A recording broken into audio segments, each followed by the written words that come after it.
আজকে অনেক মাকে দেখা যায় রাস্তাঘাটে মাথায় কাপড় নাই। আরে ফাতেমা তো জোহরা বলেন, আমি দেখতেছিলাম আমার বাবা কান্না করে। আমি আমার বাবাকে ডাক দিয়ে বললাম, বাবা তুমি কান্না করো কে? তোমার কি মায়ের কথা মনে পড়ছে নাকি? নবী আমার ডাক দিয়ে বলে, ফাতেমা তোমার মায়ের কথা আমার মনে পড়ে নাই।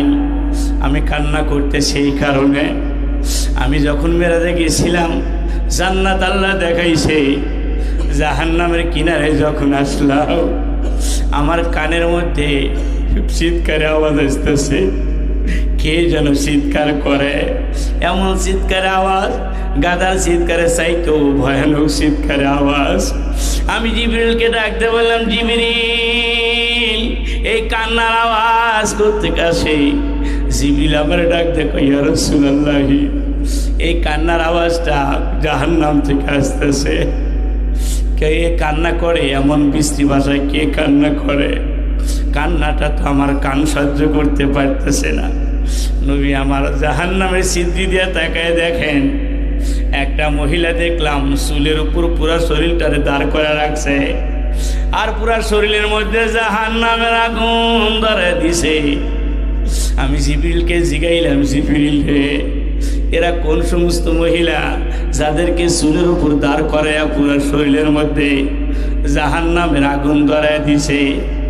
নবীজিকে জিবরিল ডাকতে বলে, ইয়া রাসূলুল্লাহ এরা হইল ওই সমস্ত মহিলা যারা মাথায় কাপড় দিত না। আল্লাহ তাদেরকে জাহান্নামের মধ্যে চুলের উপর দাঁড় করাইয়া পুরা দেহের মধ্যে জাহান্নামের আগুন ধরা দিও।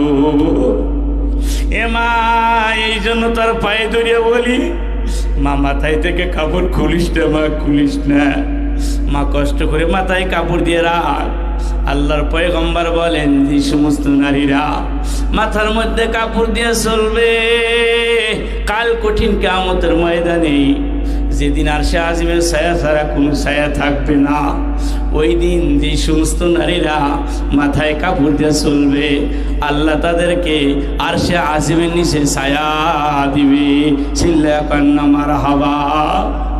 নবীজি বলেন, আর এক সাইডে তাকায় দেখি কিছু মহিলাদের জিহ্বার মধ্যে জাহান্নামী বর্ষি লাগাইয়া মাছ যেরকম ছিপের সাথে ঝুলিয়া থাকে, ওই রকম দেখতেছিলাম কিছু মহিলাদেরকে জিহ্বার মধ্যে জাহান্নামী বর্ষি লাগাইয়া জাহান্নামের মধ্যে ঝুলাইয়া রাখছে।